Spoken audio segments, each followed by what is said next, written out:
Do you use pencils or pens? What time of day do you walk? Which season is your favorite? To those and similar questions, our answers don't actually matter, for those are simply choices we make in areas of life that aren't considered salvation issues.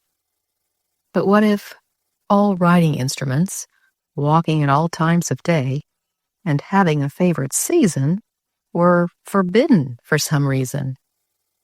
Would our answers matter? Indeed. Especially if we're insisting on having what's forbidden. Those are kind of silly examples, but you certainly get the idea.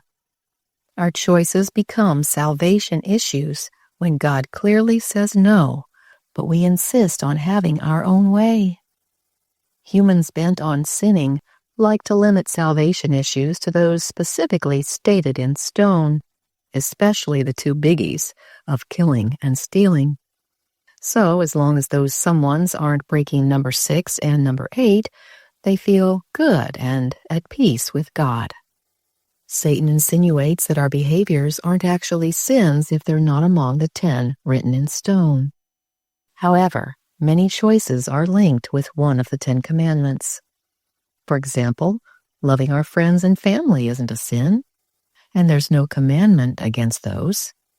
But choosing to obey those people over God would be breaking the first commandment. Thou shalt have no other gods before me. Similarly, having a home isn't a sin, and there's no commandment that tells us not to own one. But cherishing the home more than cherishing the Lord is breaking that same commandment. And those without friends, family, and homes might become envious of those who do, daily discontent and coveting what others have, thus breaking commandment number 10, that is often at the root of other sins. It's easy to convince ourselves that biblical principles no longer apply to our everyday choices. So it's common to hear it said, "It doesn't matter what I eat. God doesn't care what I wear. I can spend my money my way." Oh, really? Says who? They may vehemently insist that those aren't salvation issues. Oh, really?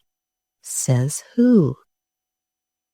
Though there isn't a commandment that directly states what we should or shouldn't eat, wear, or buy, the principles are woven throughout the Holy Scriptures, and other counsel clarifies them, all to protect us.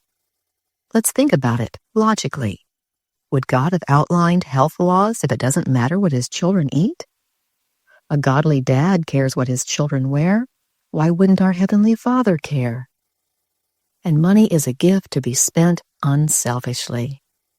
If people have been convinced, either by the devil or the bad examples of rebellious people, that there's nothing wrong with certain choices, then God graciously winks at their behavior, knowing that they don't know any better. However, when we know better, we're expected to do better. In my youth and young adulthood, I didn't have the light that I now have. I wore worldly apparel, painted up my face and nails, wore glittering rings and long dangling earrings, etc. But what if I chose to paint and bejewel myself like that today? Since I now know that each of those things are very displeasing in the sight of God, insisting on keeping them would be a sign of bold rebellion. Sometimes it's not the devil or rebels who convince us that nothing we're doing is wrong. Ourselves can often convince ourselves. An example in the area of diet. I really liked coffee. I liked chocolate more. I chose to believe that neither one was harmful. But was I right? No, I was deceiving myself, simply because I didn't want to give those things up. When the Lord lovingly used a health presentation to show me that caffeine and junk food don't belong in the body, I had a very serious choice to make: obey or disobey. And food and drink weren't the only things where that choice applied. The hymn Trust and Obey reminds us that there's no other way to be happy in Jesus. If we're boldly disobedient, we're siding with Satan. And we're certainly not happy in him. He only makes us think we're happy in sin. like when we're at the cinema. I spent a lot of time and money at theaters, and I listened to a lot of secular rocky music, filling my head with junk. I didn't know then what I know now. So what if I watched and listened to those things now? What would that be conveying? The very same thing, rebellion. Again, certain behaviors might just be due to lack of knowledge, like Sunday observance for those who don't know that the Sabbath of commandment number 4 is actually Saturday. I did that for years before I learned the truth. That's different from blatant disobedience. We're told in 1 Samuel 15:23, "For rebellion is as the sin of witchcraft, and stubbornness is as iniquity and idolatry." God is determined that pride and rebellion will never again mar heaven.